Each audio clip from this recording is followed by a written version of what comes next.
सोरजिलु fine arts आरो music एकाडेमिनि बानजायनायाव खुंफुंनाय कथक मोसानाय आरो सावगारि आखिनायनि फोरोंथाय मावबादाया जोबलांबाय।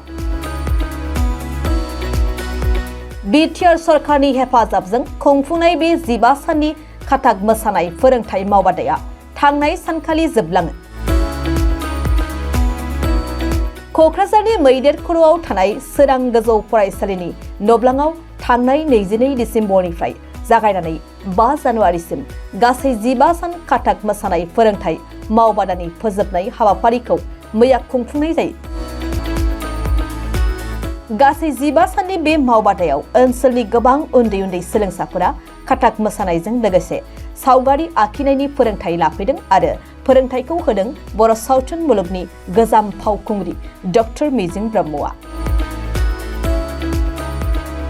मैया बेलासि समाव सोरां गोजौ फरायसालिनि नब्लाङाव खुंफुंनाय बे हाबाफारियाव गाहाय आलासि महरै बाहागो लायो मिरु इउपिपिएलनि गाहाय नेतारि राजु कुमार नार्जारिया लोगोसेयैनो बाहागो लाबावो बावखुंग्रि बिटिसि बियाबनि TCLCCनि मासिगिरि सन्जय नार्जारि बर' सावथुन मुलुगनि गागि फावखुंगुर सपन कुमार बसुमतारी मोनहा।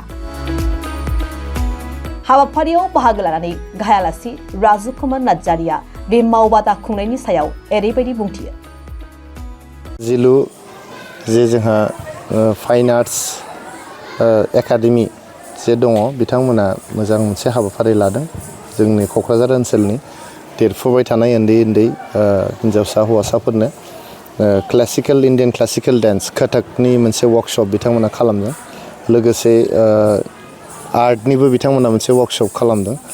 दिनैनो बियो मोनसे जोबनायनि हाबाफारि जोबथा साननि हाबाफारि बिथांमोना लादों। प्राइज डिस्ट्रिबिउशननि हाबाफारि वर्कशप खालामखांनानै जे जायफोर माने मोजां फरायसाफोर बेनिफ्राय बारग'नो हादों बे फरायसाफोरखौहाय सार्टिफिकेट होनानै रिवार्ड होनायनि बिथांमोना दिनै हाबाफारि लादों। बेयो जोबोद मोजां बाथ्रा।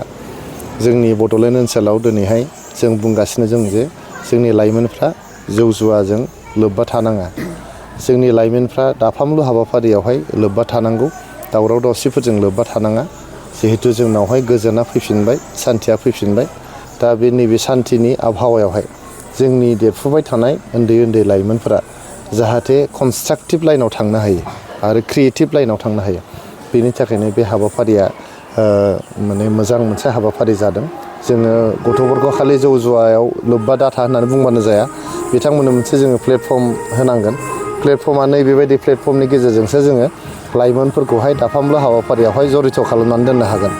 गतिके दिनै जे जोंनि गथ'फ्रा जायखौ मोनामोन गोदोहाय माने क्लासिकेल डेन्सनि एक्सप'जार जोंनि स्पेसियेलि बर' गथ'फ्रा गैयामोन, क'क्राझार ओनसोलनि गथ'फ्रा गैयामोन। बेबायदि अपरचुनिटिबो गैयामोन जोंनाव क्लासिकेल डेन्स फर्मनि माने एक्सप'जार मोननायनि थाखाय बा ट्रेनिं मोननायनि थाखाय।